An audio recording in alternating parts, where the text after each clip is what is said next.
How are you guys? We don't need him. That's actually the really funny part, so he's kind of late, and if I tell you guys this story, you're going to laugh, but he's finishing our slides. So I really want you guys to give him a round of applause when he comes sprinting in here with his laptop while we mic him up and all that.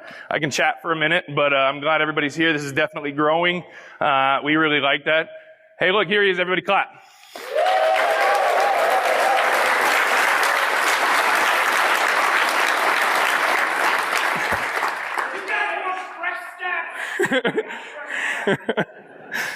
So we've, as we've told you and the guys that came into the 10-minute briefing, we literally, and everybody that's seen us the last few years, this is, we take a lot of pride in this, and it's kind of become fun, and you guys are super weird. Go get mic'd up and I'll hook you up. No, you have no idea. You haven't seen anything yet. This year we've got some fun stuff for you, so,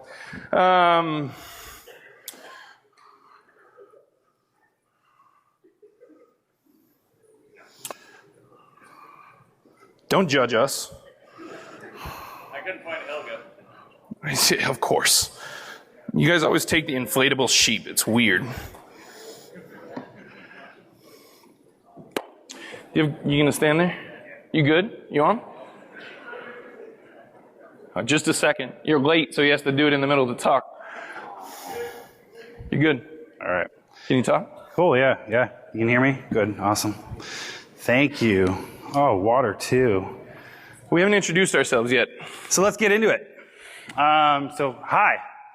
Hi. We all know who he is because he wasn't here. I'm Neil Wyler, better known as Grifter.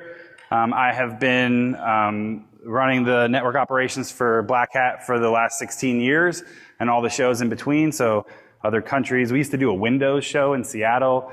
We did a federal show in DC, if anybody remembers that. So all those shows. By day, I work for RSA as a threat hunter.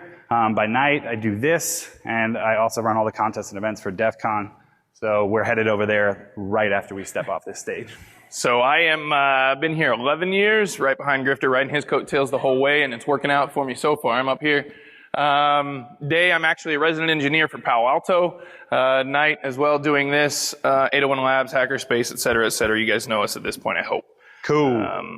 So this slide looks pretty suspect when we say he's a resident for Palo Alto and I work for RSA, but that's not how it went down.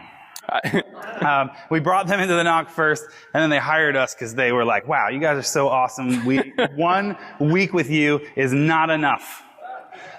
So now that's where we work. But these are our NOC partners. They are our actual partners. They are not sponsors. No one pays anything to be part of the NOC. They are chosen by Bart, myself, and our principal architect, Steve Fink, over here. We get together and we talk about, what we think is the best equipment for what we're trying to accomplish for that particular show. That architecture changes every single show, and the reason it does is because we show it to you, and then we have to adjust. And you remember that theme we talked about, that y'all are crazy? Yeah, so we'll get there. So Palo Alto is our core, and firewalls. CenturyLink provides our bandwidth. So in the past, we've had 2 1 gig links, one to Sunnyvale, one to Denver. This year, we had 2 10 gig links also to Sunnyvale and Denver. You guys did not use it enough. You used approximately 20% of what you could have used. Some of you were using it, and we'll get to that. Gigamon is essentially they're our tap. We have multiple open source projects that we feed data to. We also mirror all traffic to RSA's NetWitness platform. So every packet that traverses this network is written to disk. So we don't do that to be Big Brother. We do it because we want to be able to do an investigation on the data and take a look at malware samples and things as they fly across the wire. We can grab them and we feed them into Cisco Threat Grid, where they're detonated in a sandbox or glove box where you can interact with that malware and see what it actually does. So Cisco also provides Umbrella, which if you're familiar with Umbrella, it came with the acquisition of OpenDNS by Cisco. And then Ruckus provides all the Wi-Fi and the switching. So Also because the switching, the brocade, ruckus, whatever. Yeah, so I don't know. When they got divorced, I don't know what happened there. It's a weird Ekahau is a wireless design company that has a relationship with Ruckus, and they come and make sure that we actually do the Wi-Fi right. Nice job, Mo. So this is us. That's the NOC crew. We took that picture 3 hours ago or 2 hours ago. We're sorry that the lights are on. We try really hard not to let you get a direct look at our faces. Yeah, so that's the crew. The crew is made up of 21 industry professionals who are our friends, or if you saw the CAs who are walking around in the yellow shirts, some of the NOC crew are graduates of the CA program. We have picked them and dragged them into the NOC with us. You also will see our partners in there. So each one of the partners, they don't just drop equipment on the doorstep and walk away. They send some of their best folks. We thought that's because they wanted help, but it's probably just because they're like, you know our names on that, and we don't want to be responsible for what you do with it. Yay! Now watch, I'm telling you, every time, watch the phones, watch. Yeah. So the architecture this year, I wouldn't say it's necessarily unfamiliar. Again, we changed some things, but general overview, we definitely keep to the keep it simple, stupid, the KISS mentality. And for the most part, in this case, we see no east-west traffic. So that's one of the big things that you'll see. We don't want, in most cases, anything in this show to talk to each other, because again, you guys are crazy. So basically at the top, we've got Palo Alto bringing in the circuits. ICX switching again through all of this. You'll see in the infrastructure here, we actually replace Mandalay-based switches and basically just use the wires in the wall. Some limitations there, as well as us just being control freaks and visibility, et cetera, just to be able to have our control of basically what we built and be able to protect that the way that we've done it. So as you can see, Gigamon takes those feeds in, we tap. There were some interesting architecture changes that we had to go through that Fink and I worked on basically because of the two 10 gig circuits, the 20 gig links. Basically caused some issues for us just in how we split the traffic through Gigamon, how we got it to OIP, which is the big missile command that you guys see when you come in there that everybody really likes. But basically some of those architecture changes happened because of the bandwidth that we had this year. So Gigamon feeds, again, the NetWitness platform with packets. We also send all of our logs to NetWitness, as well as all of our open source tools that we use in the NOC. From there, we go down through the core, all the way out to our distribution switches in the closets, again, that we replace and just use the wires from Mandalay Bay. That goes down into our APs, where Ruckus provides you guys the general show attendee, or the general attendee wireless, as well as our training SSIDs, et cetera, that we run during the week. Anything new that you want to point out this year that's... No, I just saw Trevor, and so I went blank. I didn't realize he was sitting there. Poor Trevor. No, I think that covers it pretty well. Like I said, we make changes to it year over year because we learn lessons, one, from this show, but we also learn from the international shows as well. I think it's important to point out, like, this network is always evolving. If we decide that we want to do something or roll out a new application or hardware, we will test it at the London show. Inevitably, we'll make some changes for the Singapore show. The Singapore show is kind of our burn-in, and then we deploy it here at the US show, and it becomes part of the flagship architecture.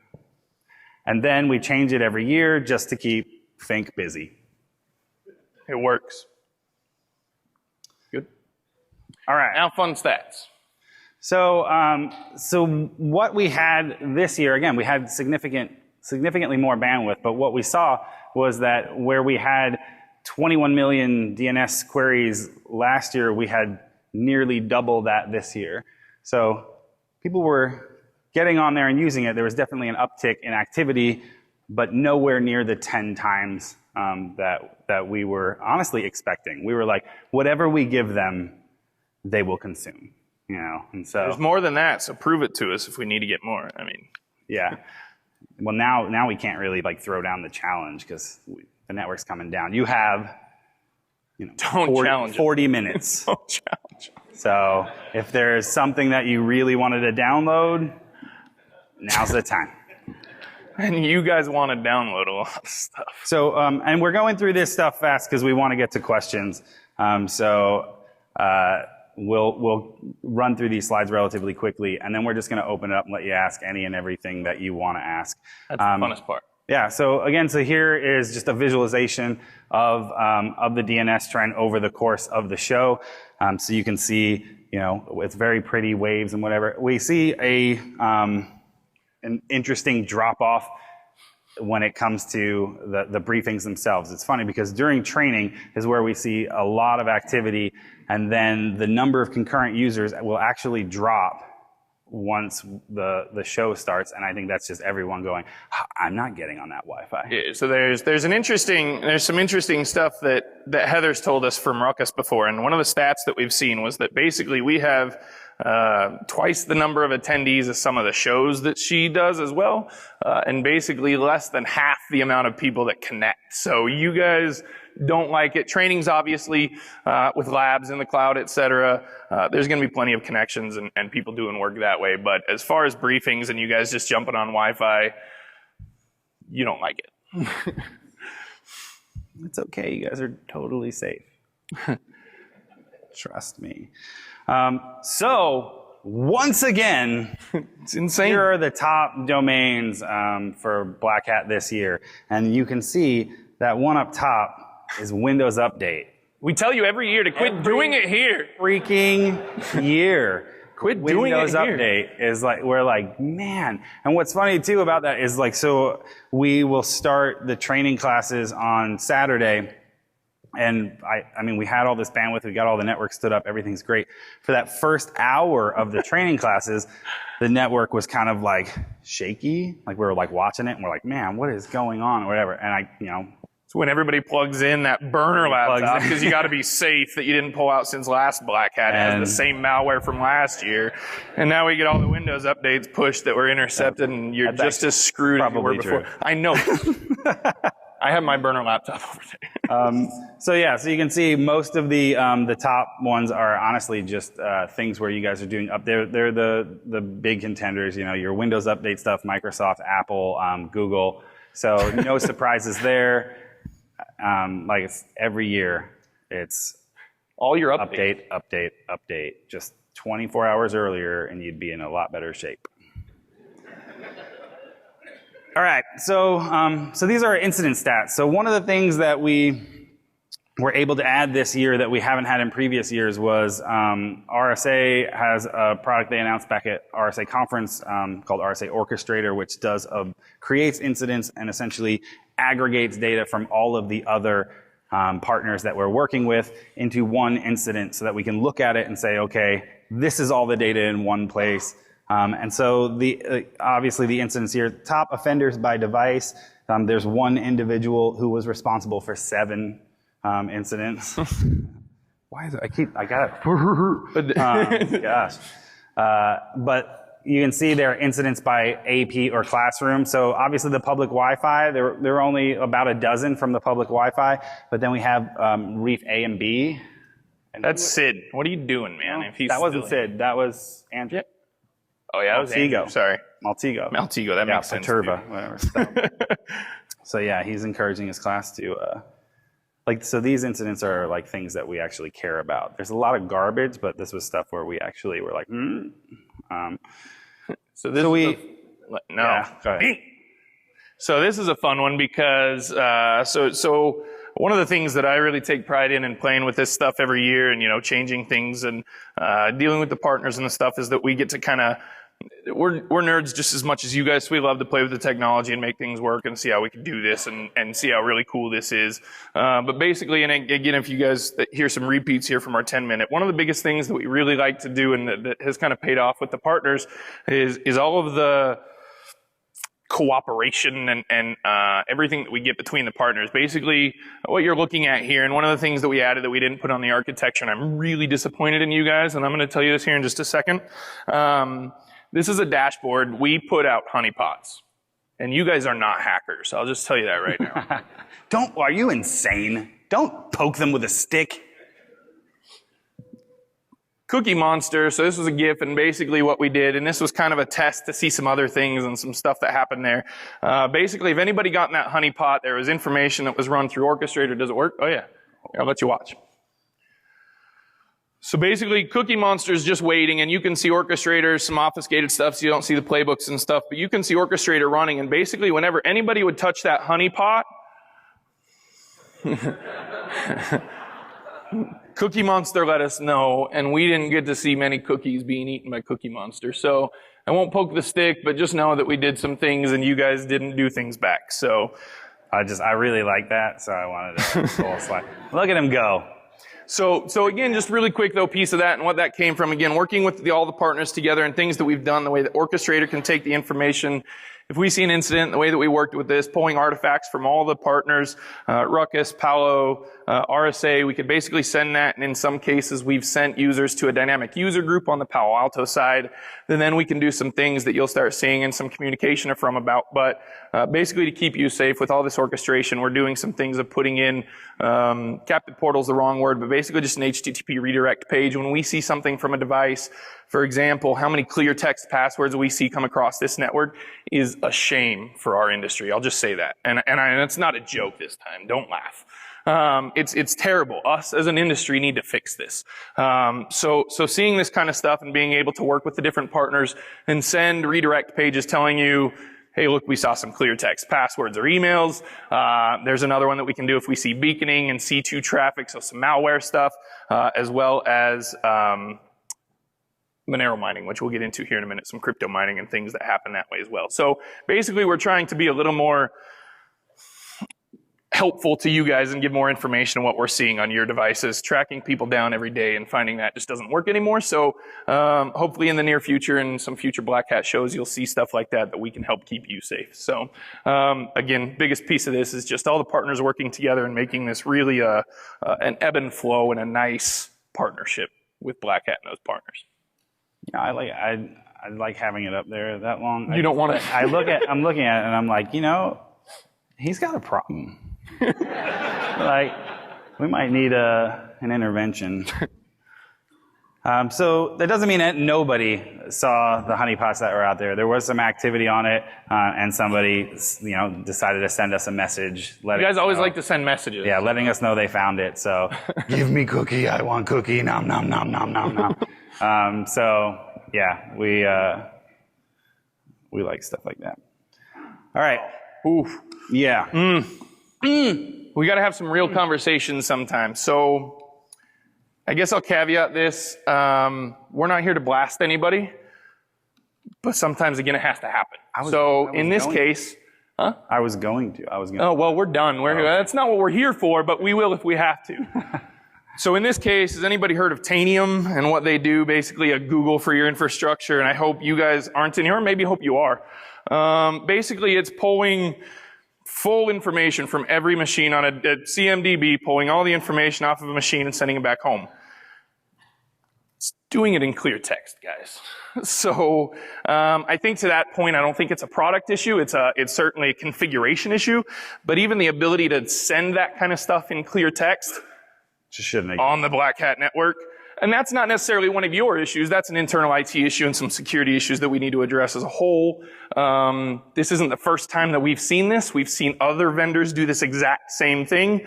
But we send thank you cards to them for doing our reconnaissance for us. So, one of the things too is that it's just, you have an inherent trust in the amount of security that is on your device or whatever, and then you go out into an environment like this. We had in a training class where we saw one individual was sending everything in the clear from their laptop, went into that class and said, hey, can we talk to, I think at that point we had his name. And so, hey, can we talk to so-and-so? He comes up, you're transmitting everything from your machine in the clear. No, I'm not. No, I'm not. Your password is this. Oh! what? And obviously, as we all know, as security practitioners, believing that you're secure when you're not is more dangerous than just knowing you're insecure. And so in this case, this particular attendee believed that everything on that laptop that was leaving it had been secured or was leaving encrypted, and actually, in fact, none of it was. So the sensitive documents, there's some interesting stuff. So the other stuff that we're seeing, and again, it's all clear text, and we're talking about encryption, et cetera, and we need to be better at that as an industry if we want to teach other people, et cetera. So this is someone's timesheet, they're just sending out. This one. Tokenized Dropbox links. So now not just whatever that call was, you guys can go listen to it. So that, again, you didn't necessarily send the file, but we're storing it in the cloud because that's secure. Again, all these things that we assume and the way that it's done, we need to clean some of this up. So tokenized Dropbox link probably shouldn't be sent in a clear text email.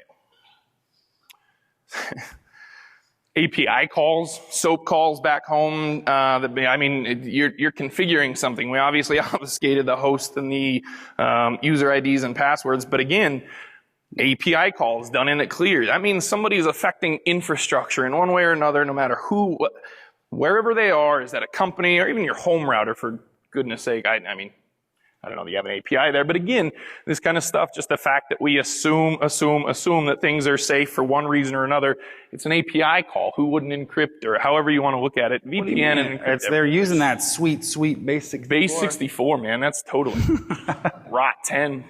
All right. Are we there yet? So this one, this is one of those things where you just kind of go like, well, we're just always doomed. No matter what you do, data is going to get out there. And in this particular case, what we're looking at is the fact that an email was sent securely by the initial party. So they had transmitted stuff and they did all the right things. And then somebody else forwarded said email in the clear. So it has to be, locked down from start to finish. Otherwise, what's the point? Looking at encrypted versus unencrypted email, you can see we've still got plenty of improvement to do. And then a significant number of email creds exposed. We had thought about maybe doing an automated email that would be sent to the individuals whose account credentials were going across the network, and we would say, okay, hi, this is an automated message from the Black Hat NOC. Here are your credentials. But people weren't sure. Obviously, we'd obfuscate the password. Why? It's not really I know. We don't need to retransmit. We encrypted the email. We did our part. So here's your stuff. You might want to do something about that. We kind of slow rolled out some of the, redirects and automated things saying, hey, we're seeing crypto mining coming from your machine. If that's legitimate, then cool. If not, stop by the NOC. How many people think it's a good idea for us to send automated emails to folks when we do get their account credentials on the network, just by a show of hands? That's all. Well, we're going to send them to the Black Hat distro list. This guy over here wants to start a distro. He's like, give them to all you guys. Don't worry. Catch you one way or the other. So again, this is 2018. I feel like you almost have to try to make email insecure, and yet here we are. So we've mentioned a couple times crypto mining. We do see different miners going on, and we don't know whether or not that's just somebody who's like, this is how my company machine's resources are best spent, or if they've come already infected. And so again, just a notification to folks who we seeing mining traffic coming from, saying, we're seeing this. If this is unintentional, come see us and we'll tell you what we saw. And a quick asterisk on this stuff. This is something that, again, we like to give you guys actionable data, if that's the case. This has seen such a huge rise in the past year that this is something to watch for. Corporate machines that have gotten hit, instead of ransomware, they can continue to make money off of you and just put crypto mining software. So watch for this stuff. Watch for crypto mining coming out of your networks and off of your machines, because I assume that your work laptop shouldn't normally be mining Monero. Are we there? Oh my gosh, if you hit next and it's, It's time. So, you guys are weird. So first of all, hang on. All right, wait, oh, that's right. Let's introduce. We have awards. We have awards. You guys are weird, so are we. We can play this game. So we see a lot of porn on this network. I mean, we're not watching it. Like, we're watching the traffic. Remember, we wipe all the discs at the end of the day. It's gone. It's not just the discs that are getting wiped, people. So we ended up tracking essentially, like what were the most popular sites. How did we come here? We're curious. What does the average InfoSec professional get their porn from? What are favorites? These must be secure sites, at least. Clearly. You guys are weird. So, again, we have some awards, and that's because we saw something like this. Oh, the GIF's not working.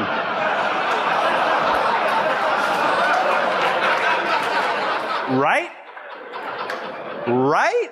Hey, congratulations. Yeah.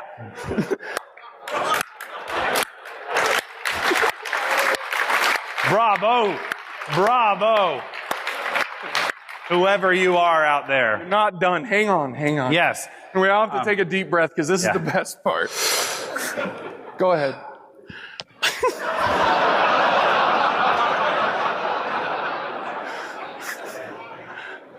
Wow. So there's two things here. One, again, wow. But two, whoever you are, send me that link because that must be amazing. So this is a really good story, and I couldn't stop laughing when we did this, and the fact that there's actually, this should be like Silicon Valley style stuff. So I'm going to tell you what MTTO stands for.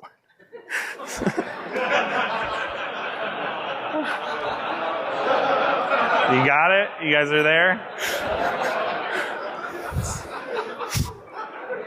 It's the mean time to orgasm.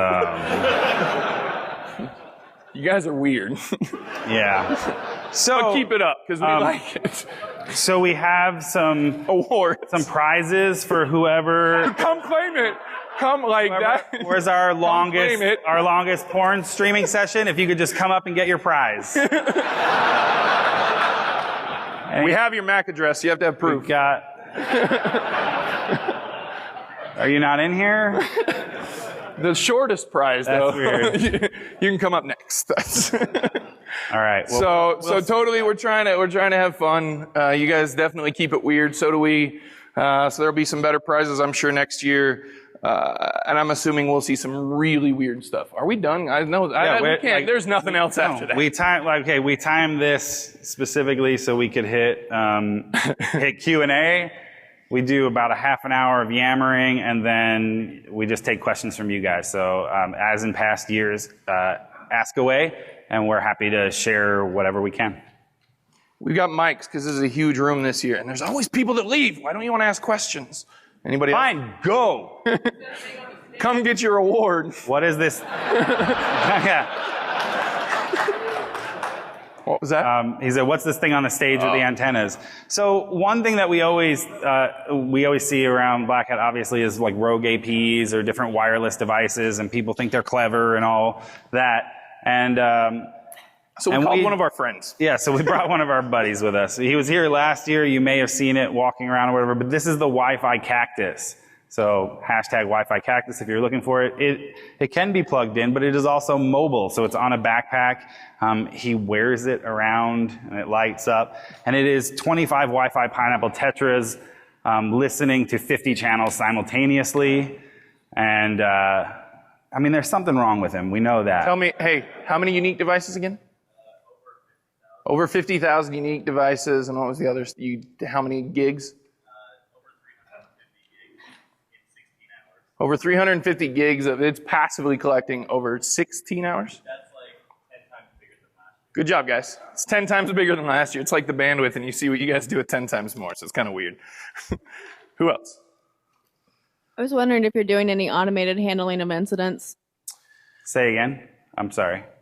If you were doing any automated handling of incidents. Automated handling of incidents. So it's where we would like to get with things like, again, with the crypto mining stuff, or where we're seeing specifically beaconing coming from a machine that we can identify as, actual malware, as well as things like the clear text.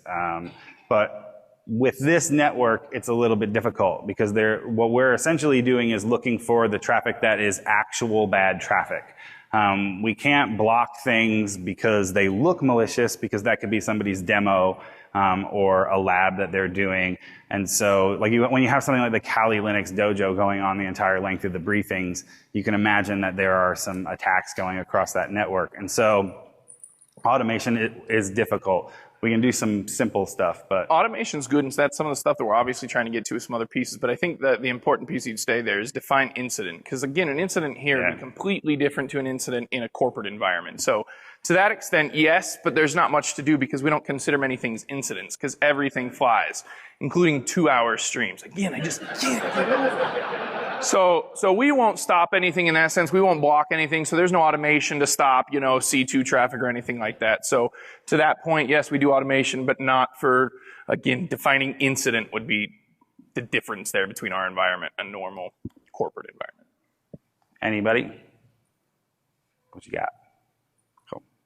Any idea on the ratio between HTTP and HTTPS traffic? So stats as far as the amount of encrypted versus unencrypted traffic on the network. So we saw about 65% of the traffic was encrypted. So whether that was through HTTPS or people using VPNs or whatever, overall,